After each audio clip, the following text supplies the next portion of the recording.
कहने लगे जब से माँ गई है ना तब से सफेदी आ गई है। ये एक जुमला इनका ना अंदर तक हिला दिया मुझे। इन्होंने कहा जब से माँ गई है ना तब से सफेदी आ गई है। मुझे याद आया, वाह मालिक, माँ कितनी बड़ी नेमत है। ये तो कलीम दानिश है। मूसा कलीमुल्लाह भी माँ के विसाल के बाद जब दूर पे जाते हैं आवाज आती है, मूसा जरा संभल के आना, अब जरा लहजे को दुरुस्त करके आना। मूसा अब हमारी बारगाह में आ रहे हो, अब जरा सलीके से आइएगा। अर्ज करते मालिक पहले भी आता रहा लेकिन आज से पहले कभी रोका नहीं गया, कभी समझाया नहीं गया, कभी अदब नहीं बताया गया। फरमाया मूसा जब पहले आते थे ना तो आंचल उठाने वाली माँ पीछे रहती थी, आज माँ कब्रिस्तान जा चुकी है। मूसा अब आना ना तो अब संभल के आना। पहले अगर लहजे तल्ख भी होते थे माँ की चोली फैलती थी, माँ कहती थी मालिक मेरे मूसा से नाराज ना होना, मालिक वो मेरा लाडला है, मालिक अगर लहजे तेज भी हो जाए मेरे मूसा को माफ कर देना। ए मूसा पहले जब तुम आते रहे हो माँ का आंचल तुम्हारे सर पे होता था, आज मूसा आ रहे हो तो लहजा संभाल करके आना है। इसलिए कि माँ की ममता भी नकी है, माँ का आंचल भी नकी है, माँ की दुआएं भी नकी है। आज झोली फैलाने वाली माँ जमीन पर नतीक है। ए मूसा संभल के आना पड़ेगा। समझ जाओ अगर मूसा को कलीम होते हुए इतनी माँ की जरूरत हो सकती है तो तेरे मेरे जैसे को माँ की कितनी जरूरत होगी। खुदा की कसम खा के कहता हूँ वो लोगों कामयाब वो नहीं होते हैं जो दौलत पे नाज करते हैं, कामयाब वो होते हैं जो माँ की मोहब्बत और उसके रिश्तों पे नाज किया है।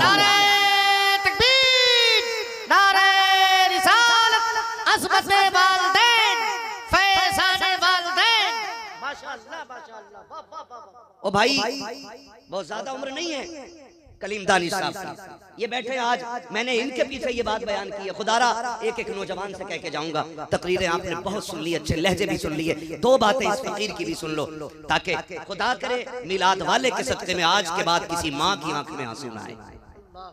बस ये बात कह के जाना चाहता हूं। बहुत ख्याल कीजिएगा मेरी बात का जो मैं कह रहा हूं, कुछ कीजिएगा ना कीजिएगा, माँ की खिदमत कीजिएगा। मैंने ये बातें पहले बताई है इनकी अदम मौजूदगी में। आज मेरे भाई बैठे हैं और इनके सामने ये बात बता रहा हूं, मैं इनके सामने और इन्हीं की बात बता रहा हूं। लोग मुझसे पूछते हैं कि भाई पता नहीं कहां की बातें लाके सुनाता है। नहीं जी, तुम वर्क पलटते हो, मैं दिलों के हालात पढ़ता हूं। और मैं इसीलिए कहता हूं मेरी तकरीर तबे यार को बेचैन करती है।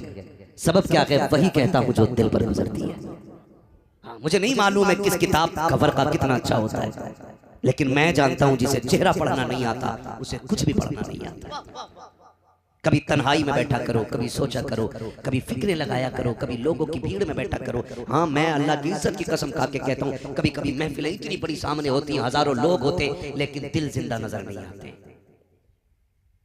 झूठी मुस्कान चेहरों पे लिए बैठे होते और अंदर दिल के अंदर एक हलचल हो रही होती है, यार मुझे सुकून क्यों नहीं, मुझे सुकून क्यों नहीं। मैं बहुत ज्यादा लंबी बात नहीं करूंगा, मैं आपको बता दूं खुदारा माँ बाप है ना तो इज्जत करना, कदर करना। सबसे बड़ा खर्च जो है ना वो कामयाब होता है जो माँ बाप पे लुटाया जाता है। वरना वो दिन आएगा, दौलत होगी माँ बाप नहीं होंगे, पैसे होंगे माँ नहीं होगी। आज एक माँ की खुराक पे लड़ने वाले बेटे, आज बाप के कोरेक्स की शीशी के लिए चेहरे बिगाड़ने वाले बेटे, मैं पूछना चाहता हूं कल लाखों की कट्टियां पड़ी होंगी और एक रुपया खाने वाला बाप नहीं होगा तो खुदा की कसम तेरी दौलत तुझे खाने दौड़ जाएगी। मैं कमेटी वाले मेरे भाई मुझे बुलाया, अल्लाह इन्हें सलामत रखे, इनके लिए भी दुआएं किया करो। ये मेहनतें करते हैं तब तुम्हारी और आपकी मुलाकात हुआ जाएगी। ये बड़ी मेहनतें करते, इतने बड़े लोगों को लाते और आवाज दिलवाते, आओ हुजूर की महफिल सज गई है, आओ हुजूर की महफिल सज गई है। और बंदा यहाँ भी बैठ के सोचता मूड नहीं बन रहा है। खुदा की कसम ये मूड बनाने की जगह नहीं, ये तो तकदीर बनाने की जगह होती है। यहाँ तकदीर बनाने बैठा कर। आज माँ है तो इज्जत कर लो, 12वीं वाले का वास्ता है। मैं तुम्हें बताऊं मेरे नबी के पास क्या नहीं, ये बताओ 2000 से ज्यादा लक़ब मेरे रब ने महबूब को अता फरमाया। यहाँ तक कि वो ताहा भी है, यासीन भी है, मुज़म्मिल भी है, मुद्दसिर भी है, 2000 से ज्यादा लक़ब। लेकिन जब मेरे नबी ने ना आखिरी हज फरमाया ना और सरकार लौट रहे तो उम्मुल मोमिनीन हजरत आयशा सिद्दीक़ा रज़ी अल्लाह ताला अन्हा फरमाती हैं, हुजूर ने ना अपनी सवारी की लगाम मुझे थमाई और फरमाया इस दरख्त के नीचे बैठ जाओ। मैंने कहा हुजूर क्यों? कि मैं अपनी माँ से मिलने जा रहा हूँ। कब?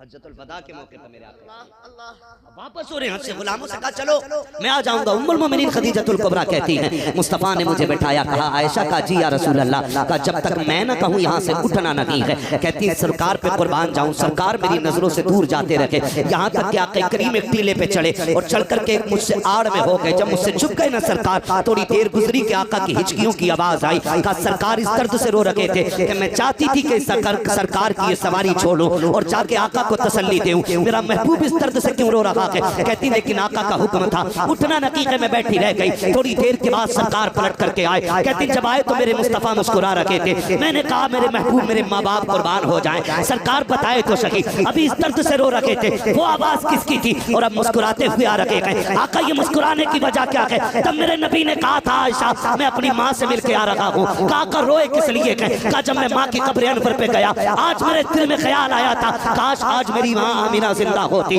मेरी माँ ने तब मुझे देखा था जब मेरी उम्र 6 साल थी, जब मेरी उम्र 6 साल थी, आज मेरी माँ होती, दरख्तों को सजदा करते देखती, कितनी राजी हो जाती, पत्थरों को मेरा कलमा पढ़ते देखती, मेरी माँ कितनी खुश होती। आज उनका बेटा आखिरी हज करके आया के अकेला नहीं लाखों सहाबा के साथ गया के आका कहते हैं आयशा मेरे दिल में ख्याल आया ए काश मेरी माँ जिंदा होती और मुझे बेटा कह के आवाज दे देती। आका करीम कहते हैं आयशा मैं माँ की कब्र अनवर पे बैठा और मैंने झोली फैला के कहा था जिंदगी देने वाले मालिक, मौत देने वाला भी तू है, जिंदगी देने वाला भी तू है। आज तेरा महबूब चाहता है काश उसकी माँ जिंदा हो, उसे बेटा कह के सीने से लगा ले, तेरे महबूब का कलेजा ठंडा हो जाए। कभी इतना कहा था कि माँ की कब्र अनवर खुल जाती है, मेरी माँ कब्र से निकली मुझे सीने से लगाया। कहते आयशा जब मैं माँ को याद कर रहा था तब रो रहा था और मुस्कुरा इसलिए रहा हूँ कि माँ को देख के भी आया हूँ, माँ से बातें करके भी आया हूँ और माँ को अपना कलमा पढ़ा के भी आ गया।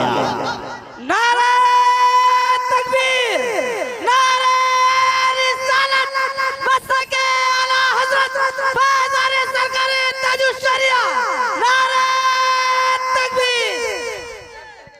भाई मेरे नबी के आंगन में दामन में कोई कमी नहीं। आला हज़रत कहते मालिक के कौनैन हैं, गो पास कुछ रखते नहीं, दो जहां की नेमतें हैं उनके खाली हाथ में, दो जहां की नेमतें हैं उनके खाली हाथ में। झंडे लगेंगे, 12वीं आ रही है, घर भी सजेगा। मैं कहता हूँ घर सजाओ जरूर, लेकिन घर के साथ दिल भी सज जाना चाहिए। दीवारों से ज्यादा रोशनी यहाँ होनी चाहिए। हाँ मेरे आका करीम फरमाया करते, मैं आपसे कह रहा हूँ नौजवानों आज हैं तो कदर करो, नहीं होंगे ना तो रोने के सिवा कुछ नहीं होगा, कुछ भी नहीं होगा। क्या डायरेक्ट कह देते हो ना मत भौंका कर, तू होती कौन है बोलने वाली? मैं देख MA किया हुआ हूँ, मैंने BA किया, घास नहीं छिली है, तुझे क्या पता? तू अंगूठा छाप है, तुझे पता है जिसे अंगूठा छाप कह रहा है ना, इसके मिट्टी में सने हुए हाथ जब उठते हैं ना तो अल्लाह का अर्श हिलता है और अर्श कहता मालिक एक माँ की झोली फैल गई है। रब फरमाता तू बाद में हिलाए, मैंने माँ के उठे हाथ पहले कबूल फरमा लिए। जिसे कहते हो ना तुझे नहीं पता, कसम खा के कहता हूँ इससे बड़ी दौलत मैंने इंसान के आंगन में देखी ही नहीं जिसके आंगन में माँ बाप मुस्कुरा रहे, माँ बाप मुस्कुरा रहे। और सही बात यह है कि यतीमी का दाग कोई यतीम ही बता सकता है।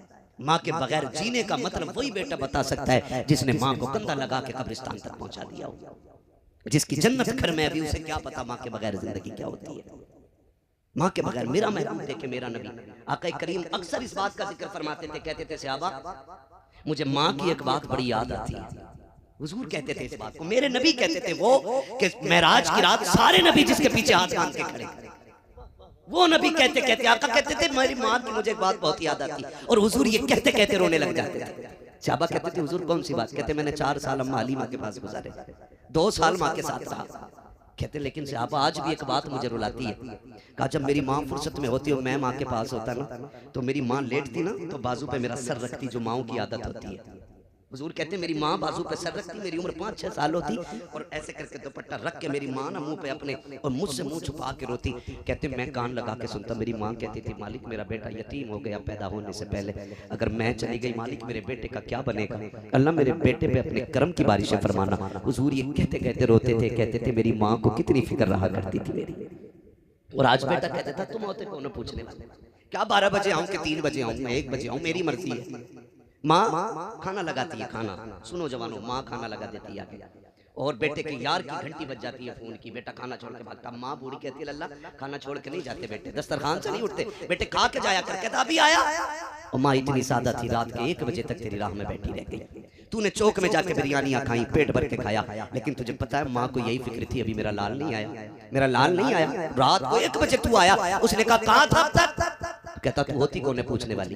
वो कहती देख खाना ठंडा हो गया। कहा नहीं चाहिए तेरा खाना, जब धक्का देते हो हाथ जोड़ के कहता हूँ कभी माँ से ये ना कहना नहीं चाहिए खाना, अपना सामान संभालो, हमें नहीं चाहिए, मैं तुम्हारा मोहताज नहीं हूँ। आज माँ है तो दस्तरखान पे इंतजार है। खुदा की कसम जिस दिन ये कफन में लिपट के चली जाएगी ना, और रात के 1 बजे आना 2 बजे आना तुम्हारी मर्जी रहेगी। तुम्हें बिस्तर तो दिखाई देगा लेकिन लेटने वाली माँ नहीं होगी। तुम्हें चारपाई तो कोने में पड़ी हुई दिखाई देगी लेकिन उस पर माँ नहीं होगी। 3 बजे आना 4 बजे आना, कोई तुझसे पूछने वाला नहीं होगा खाना खाया कि नहीं खाया के, किसी को दस्तरखान पे तेरा इंतजार नहीं होगा, कोई तुझे डांटने वाला नहीं होगा। तब तेरे कान तलाश करेंगे कहाँ गई वो प्यारी आवाज जो कभी रात में सख्ती से आती थी, कभी प्यार से आती थी। तेरे कान ढूंढते ढूंढते थक जाएंगे, तुझे माँ का लहजा नजर नहीं आएगा। फिर उठाना सारी दौलत को, फिर ना लोगों की ठोकरें खाते हुए और कहना एक बार कोई माँ की आवाज सुना दो। खुदा की कसम सारी दौलत लेकर भी कोई माँ की एक बार आवाज नहीं सुना सकता है, इसलिए कि दौलत मेहनत से मिलती है और माँ जैसी नेमत खुदा नसीबों से अता फरमाया करता।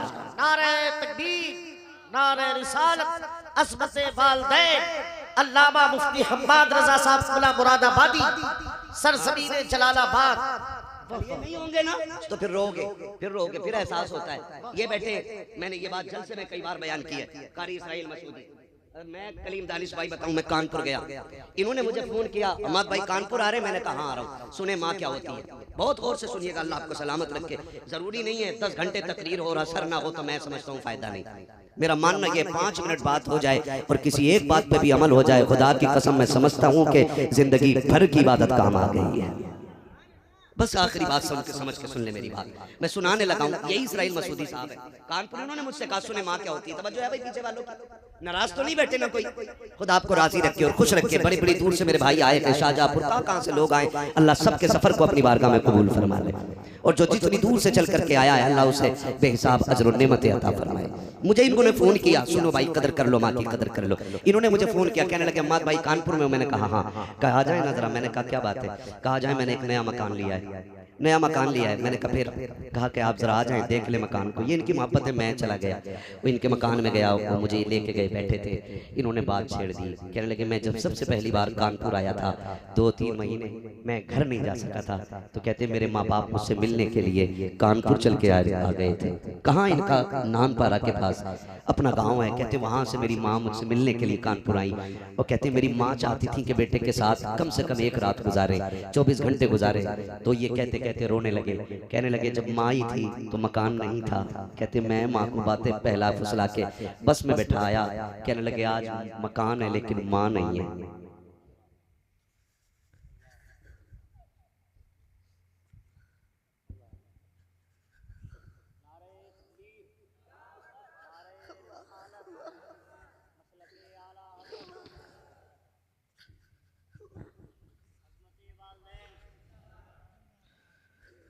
कहने लगे आज मकान है माँ नहीं है। नौजवान कल आपके पास गाड़ी होगी, माँ नहीं होगी। आपके पास बंगले होंगे, बाप नहीं होगा। वो जो तुम्हें कंधे पे लेके बैठता रहा ना, आज अल्लाह तौफीक दे उसके कदमों में पीछे जाया कर। वो तुमसे एक सवाल करे ना, कह दिया करो जान भी तेरी है, कह दिया करो उससे जान भी तेरी है। मैं कसम खा के कहता हूँ कोई दवा बाप को उतनी ताकत नहीं देती जितने बेटे के मीठे लहजे बाप को ताकत दिया करते। उसके एहसान मानना, मेहनत से पालते माँ बाप। मिलाद वाले ने आके माँ की कदर बताई, हुजूर ने आके बाप का एहतराम सिखाया। हुजूर के चचा ना जब कभी पीछे चलते थे आका बाजू पकड़ के कहते थे चचा पीछे ना चले, मेरे बगल में चले। हुजूर के चचा हाथ जोड़ते थे, तेरे कदमों पे कुर्बान जाऊं, मेरी औकात में तेरे बगल में चलूं। तो मेरा नबी कहता था नहीं, सुना है आपका चेहरा मेरे बाप अब्दुल्ला से मिलता है। जब आप पीछे होते हो तो लगता है कि मेरे बाप की पीठ हो गई है, इसलिए चचा मेरे बगल में चला करो। हाथ जोड़ के कहता हूँ बाप की इज्जत कर लो, इनकी कदर कर लो। तुम जो कहते हो बाप को प्यार नहीं सिर्फ माँ प्यार करती है, नहीं मेरे अजीज ऐसा नहीं होता है। कैसे फैसला कर लिया कि माँ प्यार नहीं करती? का दर्द होता है तो माँ रोती है, बाप नहीं रोता है। ऐसा नहीं होता कि खुदा की कसम बाप के दिल में भी तेरा प्यार है। अगर तू लेट आए तो माँ घर में दौड़ी फिरती है, तो तुझे क्या लगता है बाप बिस्तर पे लेटा है तो उसे तेरे देर से आने का एहसास नहीं, उसको भी एहसास है। फर्क इतना है कि वो बाप है, जल्दी रोता नहीं है। अगर माँ रोती है तो चैन से सोता बाप भी नहीं है। कितने बूढ़े बाप को मैं चौक में खड़ा दिखाऊंगा, रोड पे खड़ा दिखाऊंगा, इतनी रात में क्यों खड़े हो? का बेटा नहीं आया है, काम पे गया तो देर हो गई है। हाथ जोड़ के कह रहा हूँ खुदा के वास्ते, कभी बाप को देर हो जाया करे, तुम भी निकल जाया करो और उसे राजी करने की कोशिश किया करो। इसलिए कि मेरे नबी ने फरमाया है जिससे बाप नाराज होता है उससे खुदा नाराज होता है, जिससे बाप राजी होता है उससे खुदा पाक राजी होता है। नारे तकबीर, नारे रिसालत, मसलके आला हजरत, अज़मते वालिदैन, फैज़ाने वालिदैन, एहसाने वालिदैन, अल्लामा मुफ्ती हम्माद रज़ा साहब क़िबला। और सुने खुदा के वास्ते, अगर चाहते हैं आप, एक ये पहलू भी है।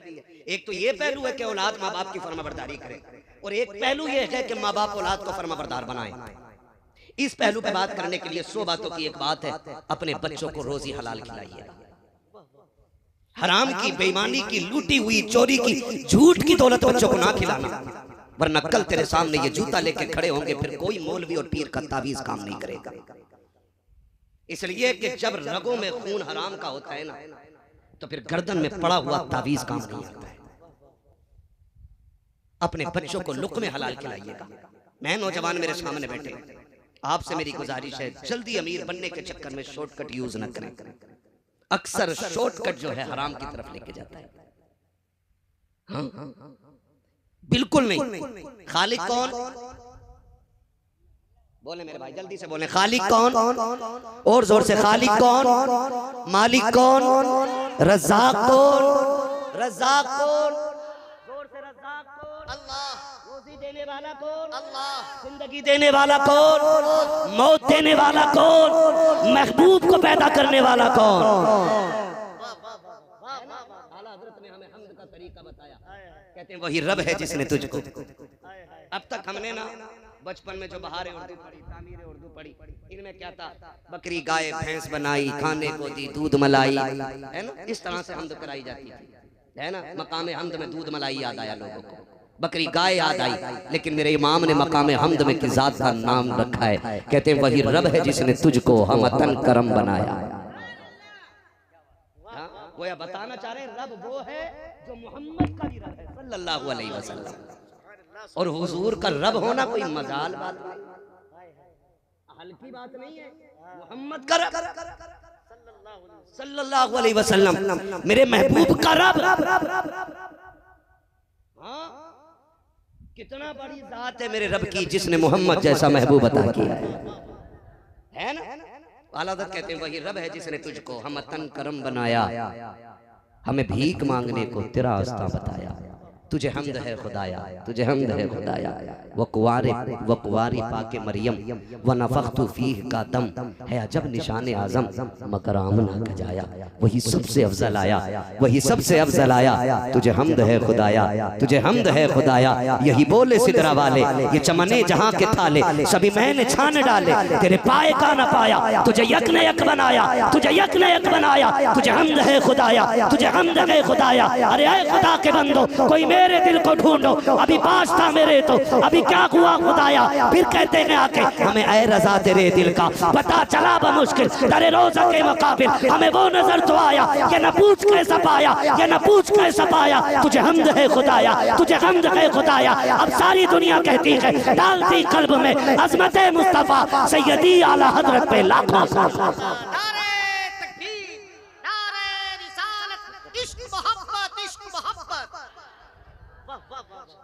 मैं खत्म करने लगा हूं, बस इतना करेंगे। माँ बाप की इज्जत करेंगे इंशाल्लाह, सारे वादा करें इंशाल्लाह, रिस्क हलाल कमाएंगे इंशाल्लाह, शॉर्टकट यूज करके उधर नहीं जाना।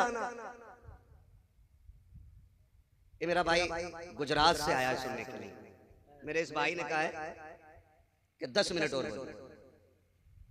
हाँ, तो मैं चाहूंगा 10 नहीं तो 5 तो बढ़ा ही लो। थोड़ी इनकी मर्जी थोड़ी मेरी मर्जी, जरा कह दे सारे या रसूल अल्लाह। जितने दिल से सुनना चाहते हैं उतने दिल से बोल दे जरा या रसूल अल्लाह। है जी हाँ, जिनके हाथ नहीं उठे मैं उनसे नाराज नहीं हूँ। और मुझे जिसके हाथ नहीं उठे वो खुद से पूछे महफिल में बैठा है या कहीं चौपाल में बैठा है, उसकी अपनी मर्जी।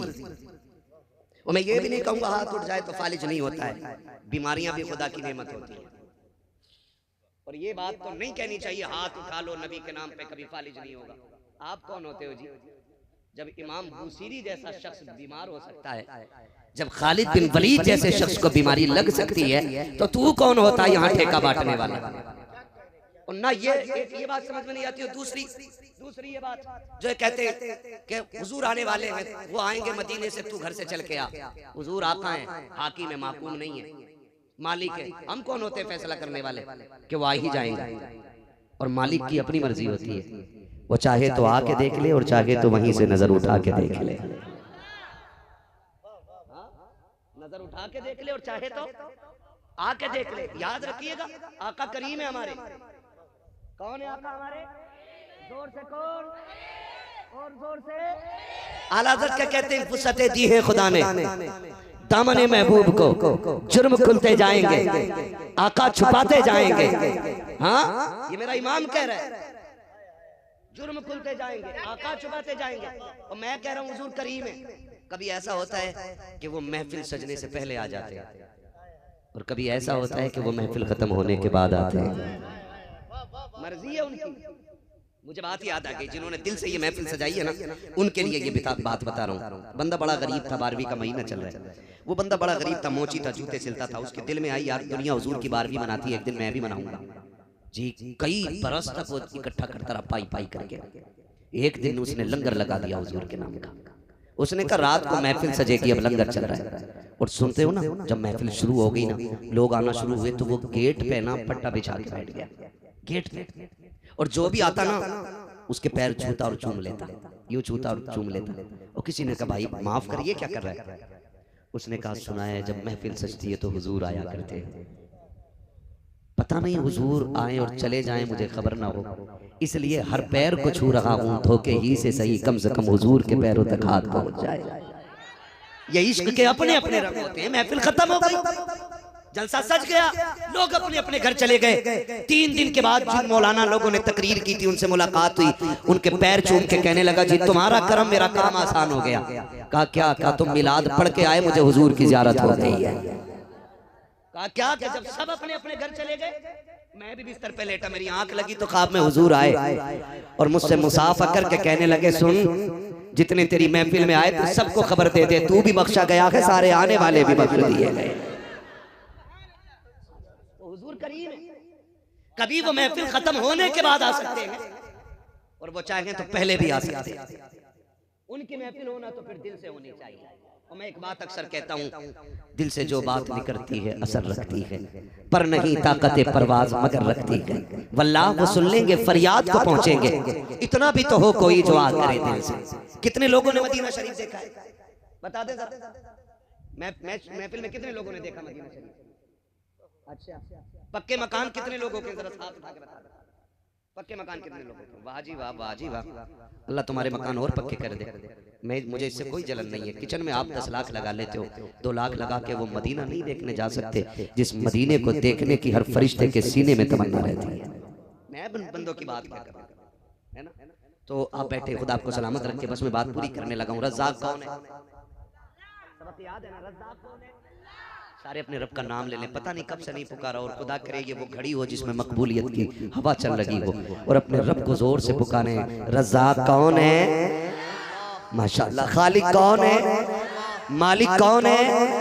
हाँ, ये अकीदा है। अब अंदाजा लगाइए, जब रज़्ज़ाक़ अल्लाह है तो जो बंदे दुकान पर बैठ के कहते हैं मौलवी झूठ ना बोलें तो मुनाफा ही नहीं होगा, उनसे मेरा एक सवाल है, रज़्ज़ाक़ अल्लाह है तो फिर झूठ क्यों बोल रहा है? रज़्ज़ाक़ अगर अल्लाह है तो हम झूठ क्यों बोल रहे हैं? फिर अल्लाह पे या तो भरोसा पक्का नहीं है या अकीदा ही पक्का नहीं है। और अकीदा अगर पक्का है ना तो फिर झूठ ना बोलना। और रह गई दुकान की बात, फ्रंट के लिए लड़ जाते हैं। और कई बंदे ऐसे भी होते हैं ना हमारे बीच के, जहां एक की दुकान लगी और वो चल गई ना तो दूसरी भी वहीं खोल देता जाके। कह रहा लग रहा है ये चीज ज्यादा बिक रही है यहाँ। तो फिर इशारा कर रहा क्या मैं दे रहा? बोले वो 10 रुपए मीटर दे रहा। क्या मैं 9 रुपए मीटर दूंगा? इधर और खरीदार भी कम बदमाश नहीं है। अगर दुकानदारों पे इतनी लंबी छुरी है ना तो खरीदार पे इतनी लंबी, जिसका दाव लग जा वही काट लेता। खाली बेचने वाला नहीं काटता, कभी खरीदार भी काट लेता है। आप कहेंगे वो कैसे काटता है? दो दुकानदार देके कह रहे आपसे झूठ नहीं, वो 8 को दे रहा, तू बता। उसने कह दी मैं 9 से कम नहीं दूंगा। फिर उससे जाकर कह रहा बताओ भाई चाचा वो आगे 8 तुम कितना देना? वो कह रहा ग्राहक बढ़ाना आज घाटा ही उठा लो। उनने कह लेट चल जा। अब बताओ यहाँ खरीदार ने काटा के बेचने वाले ने? बोलो जोर से। ख्वाजा निजामुद्दीन औलिया की नगरी है। आपने मुरीद को एक आना देकर के फरमाया जा दाल लेके आ, भूख लगी है। मुरीद आया दौड़ा दौड़ा और उसने कहा कि भाई दाल दे दे। कहा कितने की? का 1 रुपए का 1 चमचा। दूसरे वाले ने कहा इधर का मैं 2 दूंगा। उसने कहा वो 2 दे रहा, तू बता कितने में देगा? उसने कहा मैं 3 चम्मच दूंगा। उसने कहा चल मैं 4 दे रहा हूं। 1 पैसे में 4 चम्मच दाल लेकर के जब मुरीद निजामुद्दीन औलिया की चौखट पे पहुंचा गया, हुजूर ले आया हो? कहा ले आए दाल? कहा हाँ। आपने जब देखा है खिलाफे मामूल 1 रुपए की तो इतनी दाल नहीं मिलती है। फरमाते कितने की लेकर के आए हो? कहा सरकार जो 1 सिक्का आपने दिया है उसी के लेकर के आया हो। कहा इतने की तो कभी नहीं मिली है, इतनी आज कैसे मिल गई? वो मुस्कुरा के कहता हजरत जी मैंने कंपटीशन लगा दिया था, मैंने 1 रुपए में 4 चम्मच लेके आया हूँ। निजामुद्दीन औलिया के चेहरे पे जलाल आ गया। उसने कहा हुजूर क्या बात है? कहा नहीं मैं नहीं खा सकता। कहा खरीद के लाया हूँ, पैसों से लाया हूँ। आप कहते हैं ये तो निजामुद्दीन की चौखट है, इस पैसे को लेकर के जा दिल्ली के चौक में ले जा और ऐलान कर मैंने इस तरह से इस दाल को खरीदा है, लो जिसकी मर्जी करे फ्री में लेके चला जाए। सुबह से शाम हो गई, मुरीद ऐलान करता रहा, एक दाना भी कोई लेकर के नहीं गया। और वापस लेकर के जब निजामुद्दीन की गलियों में मुरीद पहुंचा के कहा हुजूर किसी ने एक दाना भी नहीं लिया। निजामुद्दीन औलिया की चीख निकल जाती है, कहते हैं अभी इतने बुरे दिन नहीं आए हैं। अगर दिल्ली की आवाम इसे हराम समझती है तो निजामुद्दीन औलिया इसे छूना गवारा नहीं करती। अल्लाह अल्लाह अल्लाह अल्लाह, जिंदाबाद जिंदाबाद। नारे तकबीर, नारे रिसालत, फैज़ाने सरकारे महबूबे इलाही। सुभान अल्लाह। समझ रहे मेरी बात? वाह वाह वाह। ओ भाई चोरी नहीं हुई थी, छीना नहीं था, मर्जी से खरीदा था। और वो दिल्ली की आवाम थी, खुदा की कसम आज के पीर से ज्यादा तकवा था उसका। आज के पीर से ज्यादा तकवा। इल्ला माशाअल्लाह। हाँ बहुत गौर से मेरी बात सुनिएगा। वो तकवा और आज देखे। आज बेचने वाला भी कम नहीं है भाई, बेचने वाला भी। जाओ तुम अपनी जलालाबाद की चौक में जाके देखो, नया सेब आगे रखा होगा, पीछे गले सड़े होंगे, और देखना स्टिकर वहीं लगेगा सेब पे जहां से खाना होगा।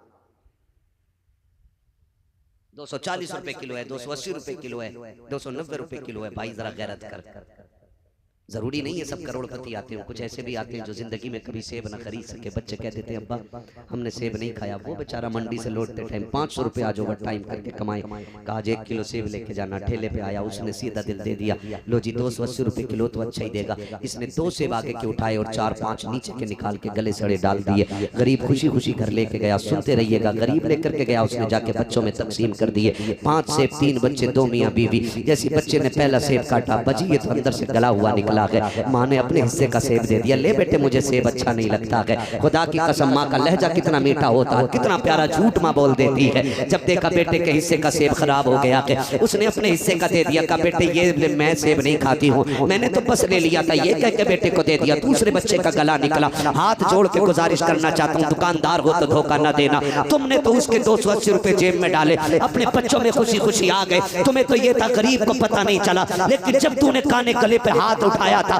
तभी गरीब के खुदा ने देख लिया था, तभी उसके परवरदिगार ने देख लिया था। तुम उसकी बेईमानी करके 280 रुपए लेके घर के अंदर गए हो। आने वाली नस्लें तुम्हारी कोड़ी हो रही है, अंधे लूले लंगड़े पैदा हो रहे हैं। फिर दौड़ते हो तावीज के लिए। अल्लाह कहता है तूने टक्कर मुझसे ली है, अब तावीज में शिफा नहीं आएगी। अगर बेहतरी चाहते हो उस गरीब से माफी मांगो जिसका दिल तोड़ के आए हो। अगर गरीब राजी हो जाएगा, पैदा करने वाला खुदा पाक भी राजी हो जाएगा।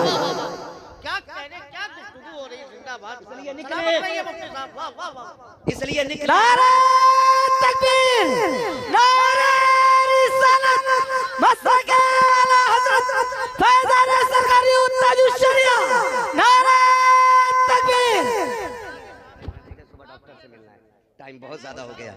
हाँ नहीं मुझे सुबह डॉक्टर से मिलना है और देखिए इतना वक्त नहीं है, माफ कीजिएगा, माजरत। पौन घंटा हो चुका है सदर साहब, पौन घंटा हो चुका है। मैं 10 मिनट का वादा किया था मेरे भाई के लिए, जरा बोल दे सुभान अल्लाह।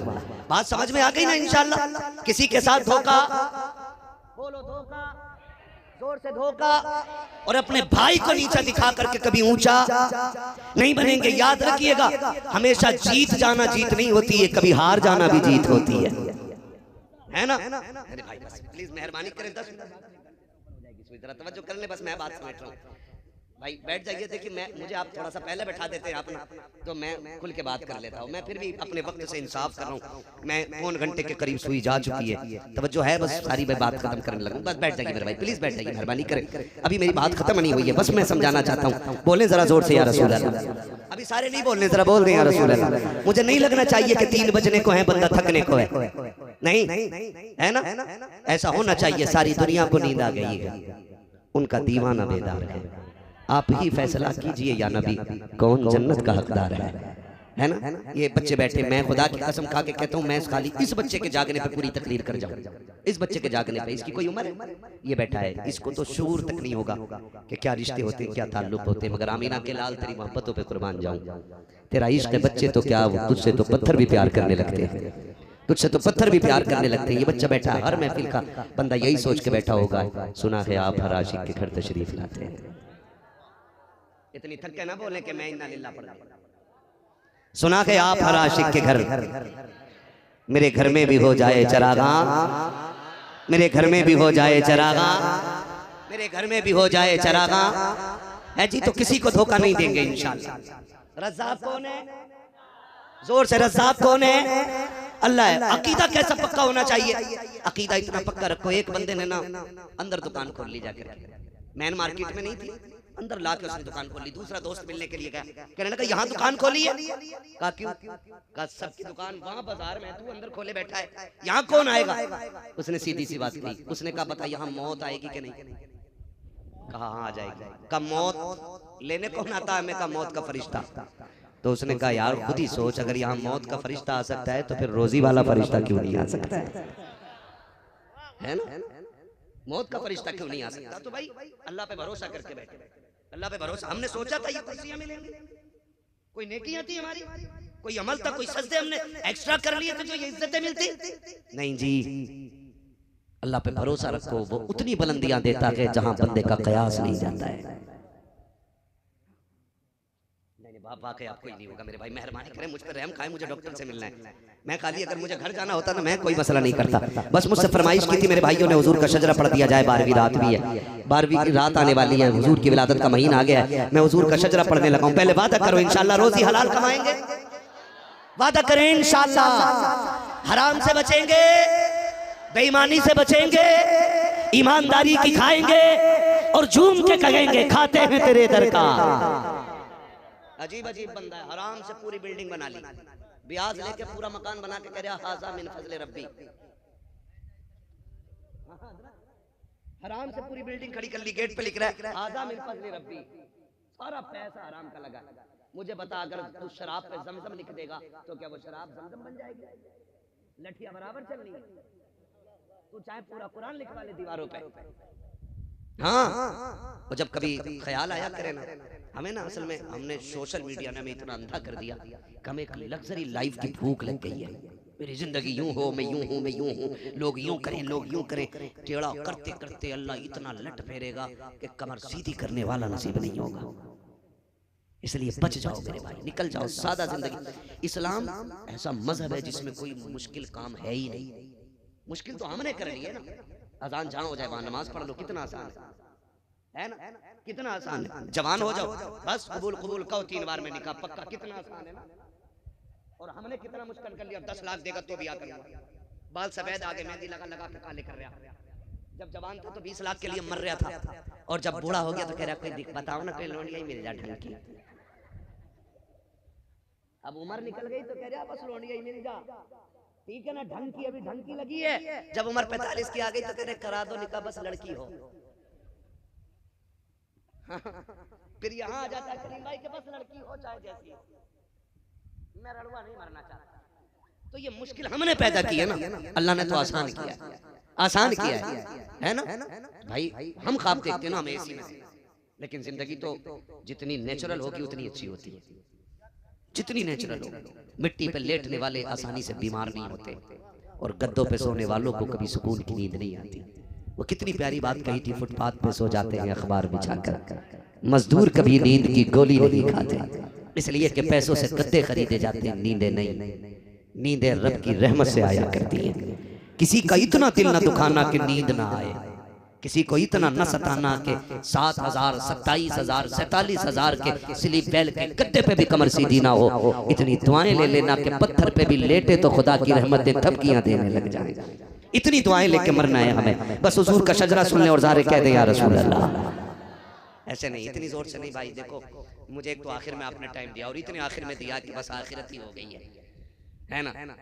ठीक है, उम्मीद करता हूँ कभी बुलाएंगे तो फिर सही वक्त में इंशाल्लाह तकरीर होनी है ना। आपकी मोहब्बतों को देख के मैंने ये गुफ्तगू कर ली, अल्लाह इस गुफ्तगू को कबूल फरमा ले। आप जरा बोल दे जोर से सुभान अल्लाह। इतनी जोर से सुभान अल्लाह बोलो कि डॉक्टर से मिलने तक अब मुझे नींद ना आए। अगर नींद आ रही हाँ जी, हम भी बीमार लोग कहते हैं कितना आसान है, मौलवी आता पैसा लेके चला जाता है। यकीन करें बैठने की वजह से रीढ़ की हड्डी में तकलीफ है हमारे, बैठने की वजह से। मुझसे नौजवानों ने कहा चलें महफिल में, बस चलें, तो फिर मैंने बहुत ज्यादा, ठीक है ना, मैं आ गया था तो आप ही कम से कम थोड़ा रहम करते और सही वक्त पे थोड़ा सा माइक दे देते, ठीक है ना। अब भी माशाल्लाह आपने बहुत अच्छा सुना है, मैं पैगाम दे चुका हूँ। अब मुझे सिर्फ हुजूर का शजरा पढ़ना है, सिर्फ कमेटी वाले बोले जरा सुभान अल्लाह। क्या बात है, कहा इनसे बोल सारे ही रहे, पता ये चला सारे ही हुजूर की जलसे की कमेटी वाले। बिल्ला किसी के भी लगा हो दिल पे हुजूर के इश्क की मोहर तो सबके लगी होगी ना। फिर सारे बोले जरा सुभान अल्लाह। आदम के बेटे शीश,